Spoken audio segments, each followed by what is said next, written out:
Well, I'm on the farm today, and it is November the 6th, the day after the U.S. presidential election. And I thought only fitting that here on the hay farm that I give you a post-election update, in this case for November 2024.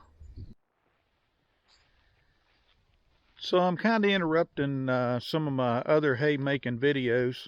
I've got videos of baling out here on our east field and then back up on the hill that I haven't put up yet. They're in the can. I just got to make them up. And but I wanted to do an update for 2024 November. I wanted to do an update for November 2024 and just kind of show you where I'm at. In particular, because the barn here is just absolutely crammed full of hay and equipment, and I thought I would show you that spectacle. I got some customers coming, and before I start clearing out hay, I'll just let you see how packed full this barn is. I've got equipment and hay kind of intermingled in here, and there's a reason for all of that. One of the things I wanted to do was keep the hay close to the doors, and if there was a particular implement I was finished with, I didn't mind packing it in behind hay. In fact, like with these round bales, I've got round bales at every door, all three doors, and if something happened and this round bale started heating up, I didn't have to want to move a piece of equipment to get to it. Now over here, I've got some pretty clean first cutting bales. They're kind of blonde, but they're not bad actually. And then of course these are some of my round bales, and then these are some bottom bales that I've got. Some of this stuff, I've got a fellow that takes this hay off my hands. So I wanted it convenient to the door so we could reach in and pull the stuff out, or put a tractor and a spear up against these round bales. And here's my John Deere 348 baler. I've got these round bales on pallets. They're plastic pallets I've had for years. And I hate tarps and I hate pallets, especially wooden pallets, because they always seem to leave nails behind. But the plastic ones aren't too bad. This is some of the fourth cutting hay that I've got. There's a video. I've done a couple of videos cutting it and raking it. I've got a video that'll probably come after this one baling it. And it's in these two wagons right here. I got all my bales out of the weather, and we had a little bit of rain late yesterday evening, probably a little bit overnight. I think there's some more rain coming, but I wanted to get them off the ground and up off the ground on these pallets. I don't have but a handful of round bales, but nonetheless, I wanted to get them off the ground and in the barn. I feel like I'll get a better price if they're barn kept. Now, this hay over here, if you recall, I had a video. This stuff was stacked on the wagons, and it was all dusty. Probably if I hit it the right way. I don't know if you can see some dust coming off that or not. But after Hurricane Helene came through, the humidity, I guess, in this barn, it's happened before, and I've got a video earlier, something on the order of a revolting development on this farm, but it was dry. It wicked up moisture out of the air and just dusted up in such a way that I couldn't sell it for horse quality hay. But and then that precipitated in making a fourth cutting. I probably shouldn't have done it, but I did. Now, so what we got here is third cutting hay right there. And that's some of the stuff that molded. But on the wagon, this wagon right here had the third cutting hay on it that molded, and this one had some of it. The hay that was on this wagon got stacked over here, and the hay on that wagon got stacked on the other side. And as I unloaded that wagon, I sorted through every single bale, and I said the hay wicked up moisture. Well, it was on the outside. It was just whatever moisture that was against the bale like that. I think I baled those things. It was like probably no higher than 13% moisture. These bales do not have any dust, and they were laying inside the stack on that wagon. So I got customers that want hay, and because of the mold, as far as horse quality customers go, it was coming up short.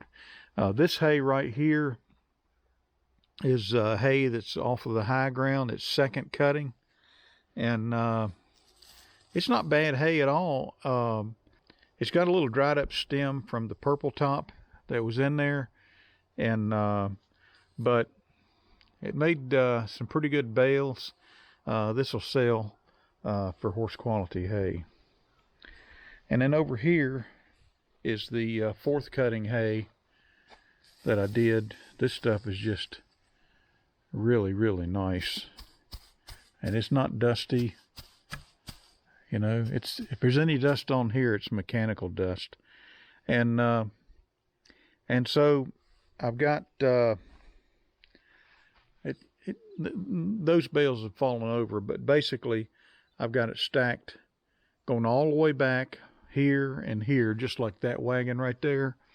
And I know exactly how many square bales I got. And then when the customer comes, they'll back in that door, and they'll literally back right up to this wagon or that wagon, and I'll throw the hay down for them to stack. So, and then when the wagon gets empty, then I just pull it out, and once I make room in here, I can bring my Massey 1105 in, and the John Deere, and maybe some of my Massey 50s. There's another round bale. Kind of had to wedge one over here and two of them over there to get them in. This hay right here is decent quality square bales of hay. It's kind of blonde on the outside. It laid out in the sun just probably a day or two too long, and but it's good hay. And so again, it's right by the door. If somebody comes, I can pull it off and sell it that way. I've got my Vermeer TR90 rake tedder combo in here.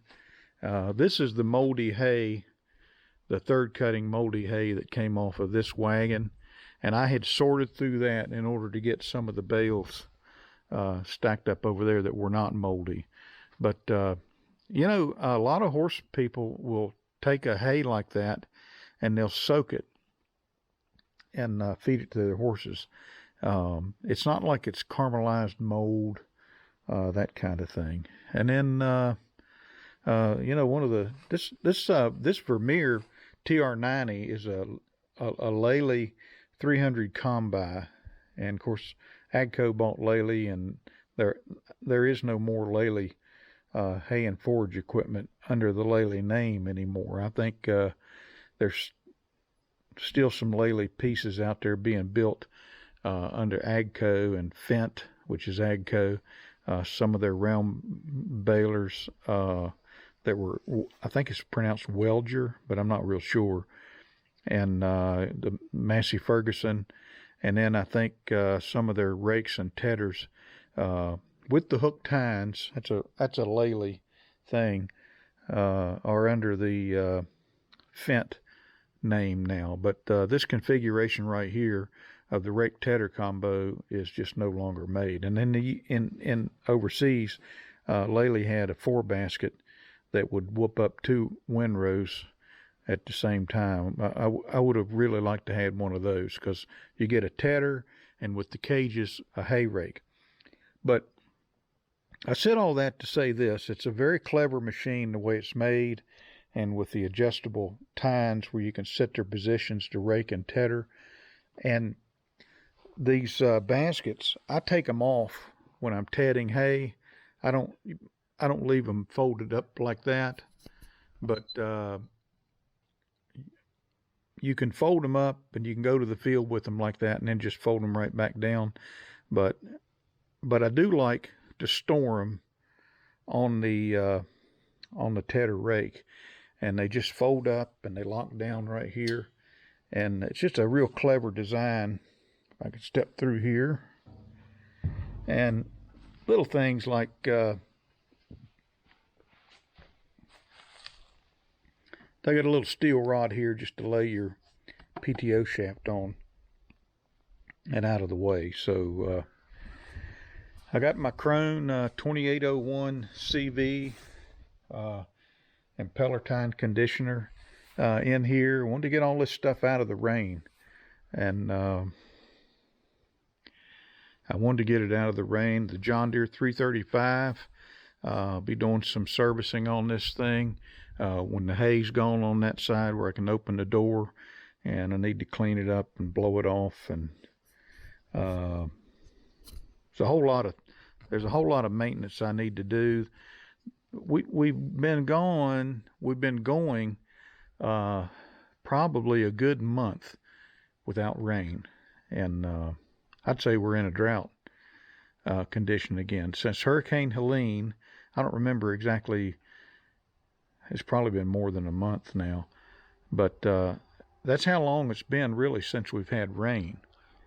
So I've been able to leave this stuff out. I let the round bales kind of sweat out there on the ground, knowing that it just wasn't going to rain on them. But like I mentioned, it rained late yesterday evening a little bit, and I think some this morning. And I wanted to get all this stuff and the round bales, the main equipment, I wanted to get out of the rain and in this barn. So it's just really jammed in here, and it emphasizes why I'm going to mash my customers next year to come get the hay, because this equipment is just too expensive to be leaving in the rain. And I really don't want to build another barn. I've got some shelters I'm going to put up, I think, over the winter. We'll see about that. But these are bales of hay that'll be used for some when we overseed some a road back over the hill. This wagon frame at some point will get built into a wagon. Hopefully I'm going to have a productive winter putting together wagons. These flaps fold up to make it a little easier to get through gates and into this barn. But really happy about getting this equipment and this hay in the barn, and I'm really ready to sell hay full throttle now. I got that round baler jammed right up there, and I'm not even sure I can get out of the barn on this end, but let me come back. People say build your barn bigger than you think you're going to need it, and I did by accident.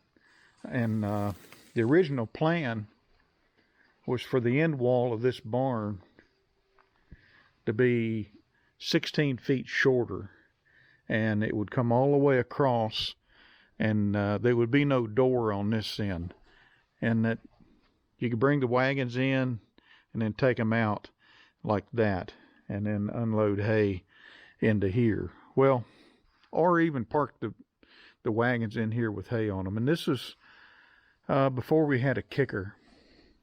And so what I did is I took my flat wagons at the time, and I laid with sticks and rope. I laid out the barn and where the doors were going to be, and I just brought my wagons in to see how they would park, and it didn't work out.